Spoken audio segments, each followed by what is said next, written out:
Simple सा है, ऋतुराज गायकवाड़ का अगर आप लोग बड़े फैन हो ना, तो साल 2025 में आपको सीएसके की तरफ से एक बड़ी प्लानिंग देखने को मिलेगी, जो ऋतुराज गायकवाड़ और महेंद्र सिंह धोनी जो है सोच के रखे। और उस प्लानिंग के बारे में मैं आपको बताऊंगा कि ऋतुराज गायकवाड़ का और महेंद्र सिंह धोनी का प्लान क्या है। देखो गाइस, कल सीएसके ने कितने प्लेयर को रिटेन किया? अपने बेस्ट प्लेयर को जो है उन्होंने रिटेन किया। और अगर मैं बात करूं तो बेस्ट प्लेयर कौन है उनके, तो उनके बेस्ट प्लेयर है MS Dhoni, as a uncapped player उनकी टीम में आए। ठीक है। दूसरा, अपना जड्डू भैया। अब देखो, जडेजा को तो लेना ही था, क्योंकि यार 2023 के आईपीएल के फाइनल में जो उसने लास्ट बॉल पे फोर मारा था ना, उसको तो लेना ही था। जडेजा को सीएसके कभी छोड़ ही नहीं सकती है। मैं बड़ी प्लानिंग के बारे में बात करूंगा, और बात करूंगा सीएसके की मेगा ऑक्शन की बड़ी प्लानिंग के बारे में, जो ऋतुराज गायकवाड़ ने सोच के रखा है। उन्होंने भाई डेविन कॉनवे को छोड़ दिया, उन्होंने जो है यहाँ पे रचिन रविंद्र को छोड़ दिया, क्योंकि उनको पता है कि ये प्लेयर्स उनके पास वापस आने वाले हैं, नहीं तो इनसे बेटर प्लेयर भी आने वाले हैं। मैं बताता हूं। उसके अलावा देखो यहाँ पे तीसरा अपना जो है पथिराना जो है, उनको यहाँ पे लिया गया, जो कि कहीं ना कहीं एक बहुत ज्यादा बढ़िया ऑप्शन कह सकते हो सीएसके के लिए हमेशा रहता है, क्योंकि पथिराना का आपको पता है कि यार उसकी यॉर्कर सटीक होती है, और जब सीएसके को चाहिए होता है मेन टाइम पे, तब उसकी यॉर्कर आती है। समझ रहे हो? तो पथिराना को लेना ही था।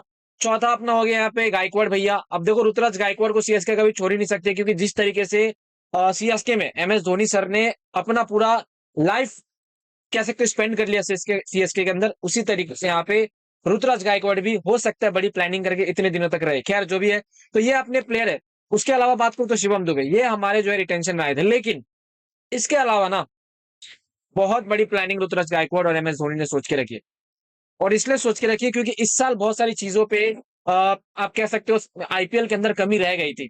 बहुत सारी चीजों पे कमी रह गई थी, जिसको पूरा करना यहाँ पे सीएसके वाला चाहते हैं 2025 में। वो नहीं चाहते कि यार फिर से 2024 वाली गलती जो है वो करे। और ये मैं इसलिए कह रहा हूं क्योंकि देखो, सीएसके को पता था कि इस साल जो है बड़े बड़े प्लेयर्स, अगर मैं बताऊं आपको, बड़े बड़े प्लेयर्स जो है मेगा ऑक्शन में आने वाले। जैसे कि आप सबको जो है एक यहाँ पे पता चल ही गया होगा, ऋषभ पंत जो है वो मेगा ऑक्शन में आने वाले, श्रेयस अय्यर जो है वो मेगा ऑक्शन में आने वाले, केएल राहुल ये आने वाले। समझ रहे हो? सीएस आरसीबी की तरफ से बहुत सारे प्लेयर जो है रिलीज किए जाएंगे, सनराइजर हैदराबाद की तरफ से बहुत सारे प्लेयर रिलीज किए जाएंगे। ओवरऑल देखो, मैं तो यहाँ पे यही कहूंगा कि ऋतुराज गायकवाड़ इस बार अच्छे बॉलर्स को पिक करने वाला है। क्योंकि देखो, एज अ बैट्समैन आप भाई रन मतलब बना के जीत ही सकते हो, लेकिन बॉलर जिस तरीके का पथिराना है उसी तरीके के बॉलर भी चाहिए। समझ रहे हो? जिस तरीके का पथिराना है उसी तरीके का सीएसके को बॉलर भी चाहिए। तो वो ऋतुराज गायकवाड़ इस बार माइंड में बैठा के उतरेंगे कि यार अपने को बॉलर भी उस टॉप लेवल का चाहिए, जिस टॉप लेवल की बैटिंग है। बैटिंग में दिक्कत है ही नहीं, ऑलराउंडर में दिक्कत है ही नहीं। ऑलराउंडर में आपके पास दुबे और जडेजा हो गया। बैटिंग में ओपनिंग अपना ऋतुराज गायकवाड़। हाँ, एक ओपनर और 3 नंबर वाले बैट्समैन को आप यहाँ पे जो है मेगा ऑक्शन में ले सकते हो। जैसे कि अभी मान लो अपना पहले था डेविन कॉनवे, तो इस साल डेविन कॉनवे शायद खेला ही नहीं था। समझ रहे हो? तो रचिन रविंद्र था। तो देखो, इस दोनों में से तो मैं चाहूंगा रचिन या फिर डेविन में से कोई एक आए मेगा ऑक्शन में। अगर आते हैं लोग, तो मैं चाहूंगा कोई सीएसके में आए, बिकॉज ये न्यूजीलैंड के प्लेयर्स हाल फिलहाल में अगर आप देखो तो इंडिया के अंदर अच्छे टेस्ट मैचेस में खेल के गए, परफॉर्मेंस करके गए, तो वो अपने को चाहिए। समझ रहे हो? ओवरऑल बहुत सारे ऑप्शन खुलेंगे।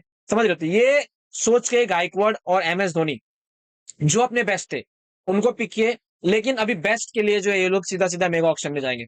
और ये आपको पता है कि यार सीएसके जो है पूरी प्लानिंग यहाँ पे की हुई थी। अब आपको पता है कि बिना एमएस धोनी के और बिना गायकवाड़ के सीएसके जो है वो कोई भी चीज अपने हाथों से करती नहीं है, वो कोई भी फैसला अपने हाथों से लेती नहीं है। समझ रहे हो? अगर उनको कुछ फैसला लेना है, या तो एमएस धोनी से बात करेंगे, या फिर यहाँ पे वो जो है बात करेंगे यहाँ पे ऋतुराज गायकवाड़ से, क्योंकि आपको पता है कि गायकवाड़ का माइंड बहुत ज्यादा शार्प है। और जिस तरीके इस साल हालांकि नहीं जा पाई सीएसके, लेकिन गायकवाड़ की कप्तानी बेस्ट थी। समझ रहे हो? तो ओवरऑल देखो, यहाँ पे यही है कि प्लानिंग बड़ी है। मेगा ऑक्शन में हो सकता है, और जैसे कि मैंने आपको पहले वाली वीडियो में भी बताया कि ऋषभ पंत के पीछे सीएसके जा सकती है। कुछ भी करे, ऋषभ पंत को लेना है। As a wicket keeper batsman के रूप में उसको चाहिए होगा।